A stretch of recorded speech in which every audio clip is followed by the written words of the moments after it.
If you can get through to doing things that you hate to do, on the other side is greatness.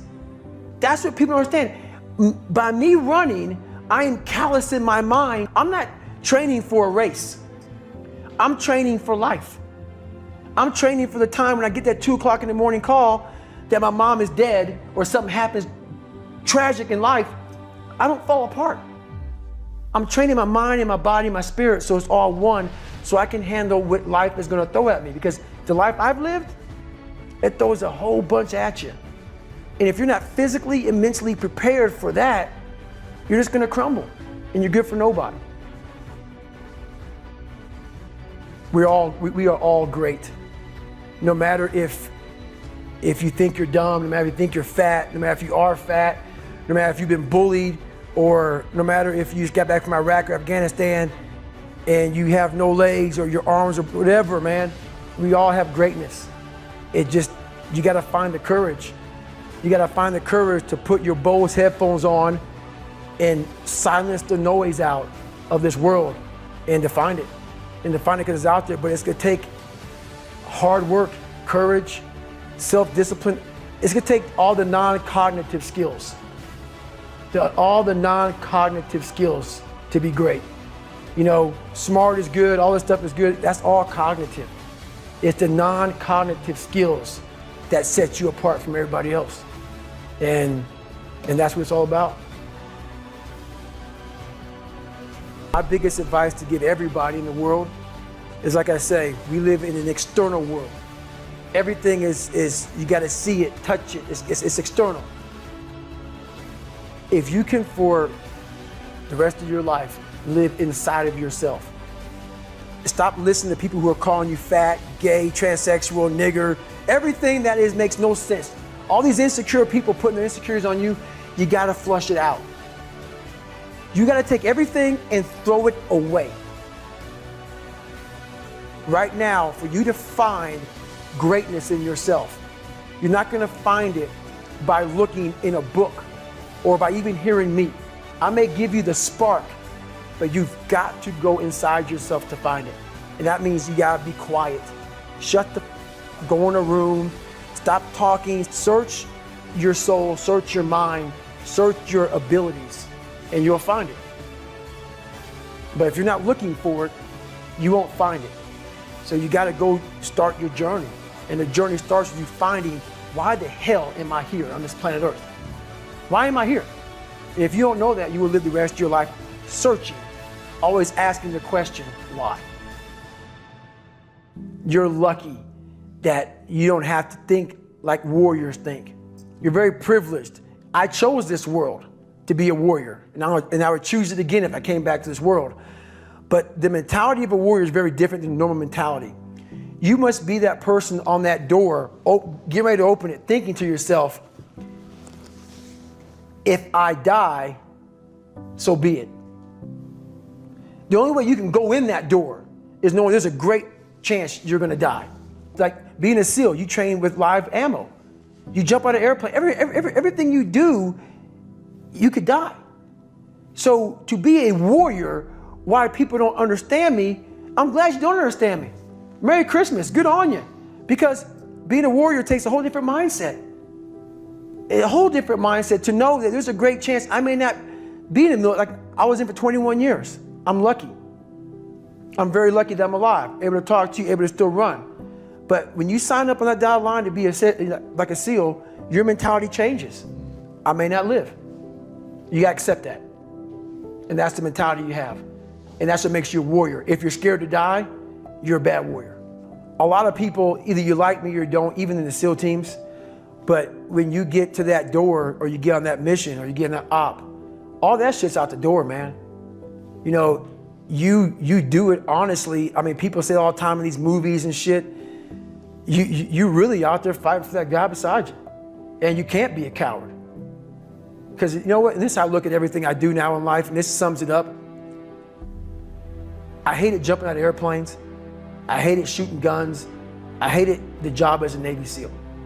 But I did it because I wanted to change myself. Everything I do, I'm not really comfortable doing. But if you choose to go that route, to go be a Navy SEAL. Because if you're choosing to do something, you have two routes. You can go there and be a little weak person and get through barely, and that's your reputation. Or you can go through the hardest guy you can possibly be, and that's your reputation. If you're choosing to do something, attack it. Because they're gonna remember you as not attacking it. So I want to be remembered. You can hate me, but there's one thing you can't say about me. I didn't attack it. So that's the mentality to have. If you're gonna do something, you might as well attack it, because you can do it anyway. No matter what avenue I choose, I want to be the very best. And the very best may not be I'm number one. The very best is, did I leave everything inside of me out there? So attacking is not like, oh, I want to win this or win that or be the best. The best is I'm running against myself in everything I do, and that's what I attack. I attack myself. I'm always questioning myself. The accountability mirror is something that I kind of came up with in high school. Like I said, I started shaving my head when I was 16, and I got caught up in trying to impress so many people because no one liked me. So I developed so many different identities. Let me sag my pants. You know, let me pull my pants up. Let me talk this way or act this way or be this way or whatever the hell it may be. God, dog, there's so many different things I did to try to fit in with so many different groups that when you look in the mirror, that's the one person you can't lie to. So every morning I would shave my head thinking, God, I would reflect back on some of the lies I may have told somebody or some of the ways I acted that I didn't feel comfortable doing. And I did it to impress other normal people. The key word there is normal, everyday people. I was trying to make other people like me. How pathetic is that? So this mirror would always tell me, my reflection would say, God, you are a pathetic man. How does that feel every day to be this way? So I would just start having myself accountable. How did I attack today? How did I attack yesterday? And if I didn't do something I was proud of, I write down a sticky note and I would fix it.